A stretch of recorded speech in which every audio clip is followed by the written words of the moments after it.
Let me ask you something. Have you ever looked at your husband, really looked at him, while he scrolls past you on the couch, or mumbles, when you share something important, or kisses your forehead like you're his sister rather than the woman he promised to cherish, and thought, do you even see me anymore? Not just my body when you want something from it. Not just the dinner I made when you're hungry. Not just the clean house you never have to think about. Me. The woman whose eyes used to light up when you walked in the room.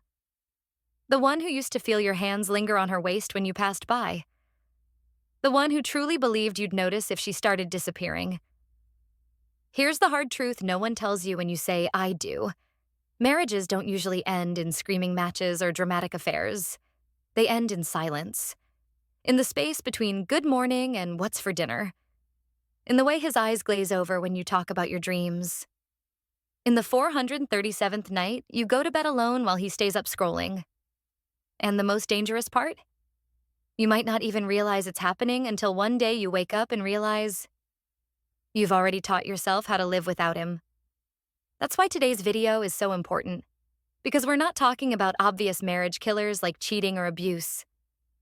We're talking about the slow, quiet ways we kill our marriages without even realizing it.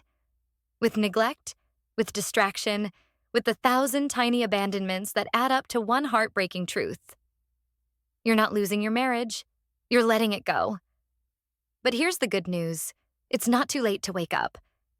So if any of this is hitting home, keep watching, because what comes next might just save your marriage. Would you like me to adjust the tone? More fiery, gentle, or add any specific scenarios from your audience's common struggles? Let's talk about that phrase so many of us have heard, the one that cuts deeper with each repetition. I don't know what more you want from me. It's often said with exasperation, sometimes with genuine confusion, but always with an undercurrent of defensiveness.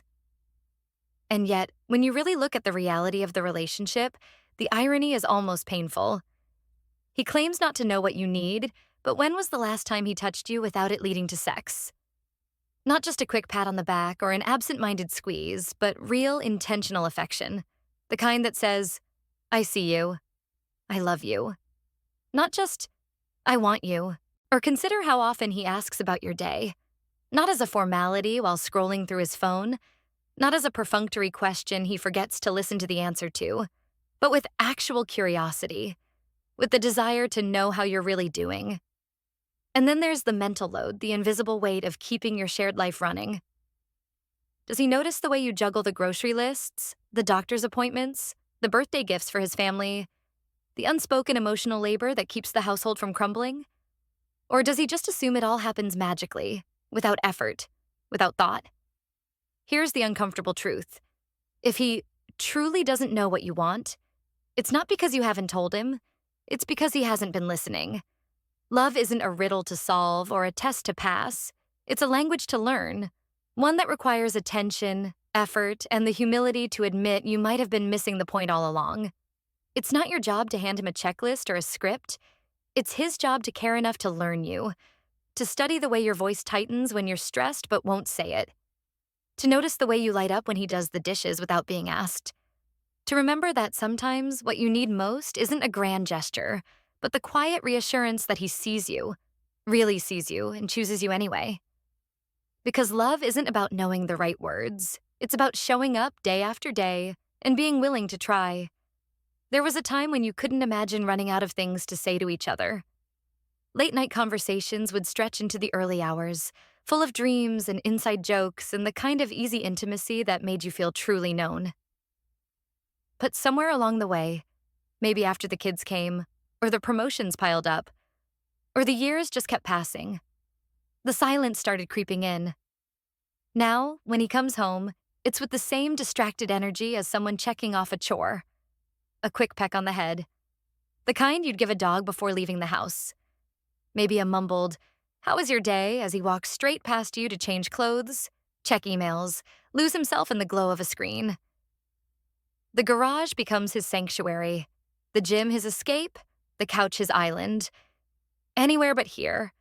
Present with you in this life you're supposed to be building together.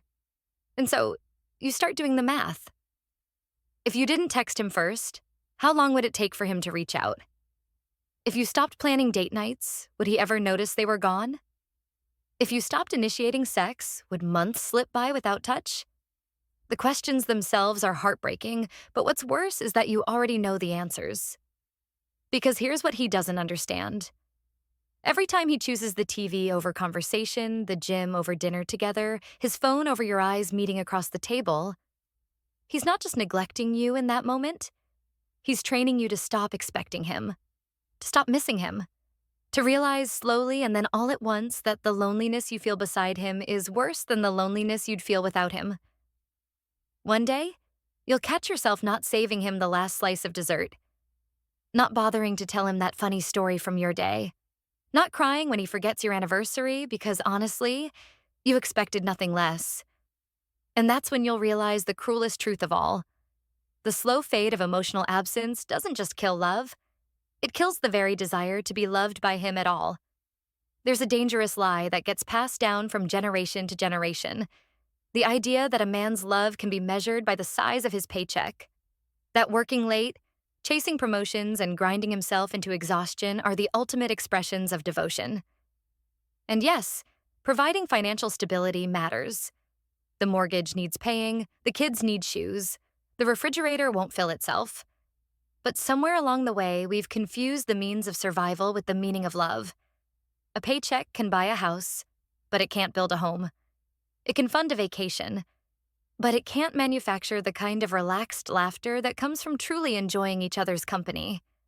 You can deposit money into a joint account every Friday, but affection doesn't work like direct deposit.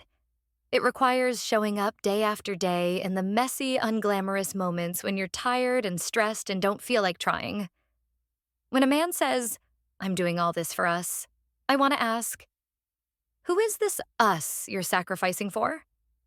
Because if us means your wife eats dinner alone most nights, if us means your kids know your work voicemail better than your laugh, if us means your marriage has become a series of calendar alerts and perfunctory texts, then who exactly is benefiting? A bank account can grow while a marriage starves. A retirement fund can flourish while intimacy withers. Providing isn't love. It's what you do so you have the privilege of loving. The bills are the bare minimum. The real work begins when you walk through the door. When you put down the phone and really listen to her vent about her disastrous day. When you notice she's been quiet all evening and ask why, then stay present for the answer. When you understand that the most precious currency in marriage isn't dollars, but attention. Not grand gestures, but the 1,000 small ways you say, every single day, "You're worth my time." There comes a point where you stop asking for what you need, not because you've given up hope, but because the cost of asking has become too high. You've learned the hard way that requesting help with the dishes will be met with a dramatic sigh, that mentioning how tired you are will trigger an eye roll, that any expression of your needs will be treated as an inconvenience rather than an invitation to connect. So you swallow your words, along with the sharp taste of disappointment that follows. You tell yourself it's easier this way, to just do it all yourself than to face his resentment, or worse, his passive-aggressive, "Fine, I'll do it," which somehow makes you feel more alone than if you'd never asked at all. But here's what no one warns you about resentment. It doesn't fade with silence. It migrates. It moves from your throat, where you've choked back the words, down into your chest, where it hardens around your heart. It seeps into your muscles, making you stiffen when he reaches for you at night. It lives in the way you no longer tell him about the promotion you're hoping for, because last time you shared your ambitions, he changed the subject to his own work. It's there in the way you've already begun mourning the marriage you thought you'd have, even though you're both still technically here, still going through the motions. The cruelest part is that he may never notice. He'll wonder why you've stopped initiating sex, why you seem distant, why your laughter sounds forced.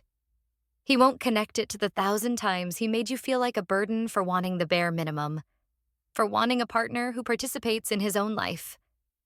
And by the time he realizes something is wrong, the resentment will have done its quiet, corrosive work. Not with explosive fights, but with the slow erosion of all the softness that once made you reach for each other without thinking.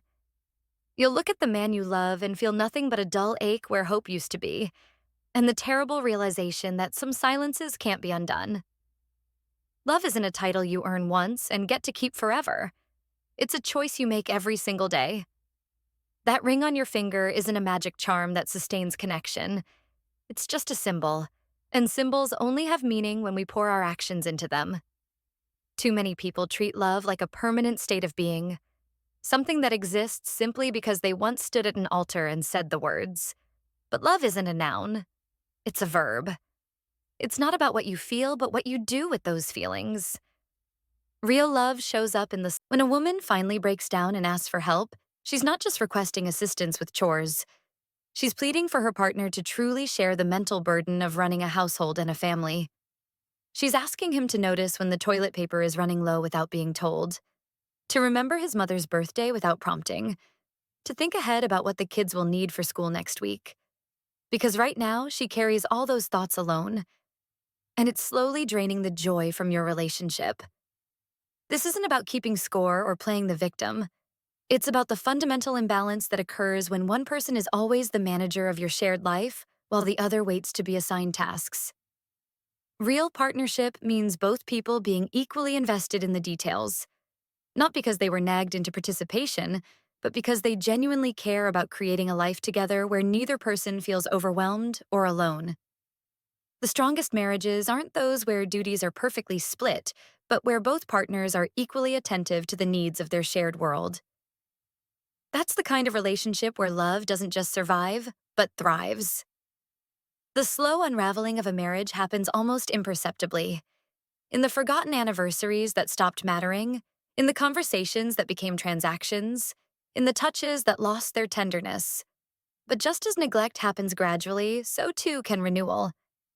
Healing begins in the same quiet spaces where distance first took root, in the choice to truly see each other again, to ask the simple but profound question, "What do you need from me?" And then, crucially, to listen without agenda, not to explain why you haven't provided it before, not to problem solve immediately, but to simply bear witness to her truth. This is where transformation lives, not in dramatic declarations or expensive gestures, but in the daily decision to show up, to put down your phone when she speaks, to notice when she's had a long day and make tea without being asked, to remember how she likes to be held when she's sad. These small acts of attention are the bricks that rebuild intimacy. The hardest work of marriage isn't weathering the big storms. It's tending to the relationship when the seas appear calm, when it would be easier to coast on autopilot. What if today you chose differently? What if you looked at her, really looked, and saw not just the woman she is now, but the one you fell in love with? What if you asked yourself not, "What has she done for me lately?" but, "How have I made her feel cherished today?" The most powerful marriages aren't perfect, but they're persistent. Two people continually choosing each other, not just in moments of joy, but in seasons of struggle. Not because it's easy, but because she's worth the effort. That's how ordinary love becomes extraordinary. One small, intentional act at a time. If today's story touched something inside you, don't keep it to yourself. Like, share and subscribe so we can keep these honest conversations going. And if you have a story of your own, or need advice on something you're carrying in silence, drop it in the comments. I read every word, and who knows, your story might become the next video that helps someone feel a little less alone. This is Marriage Matters, and your voice matters here. Until next time, remember, love deserves to feel like home.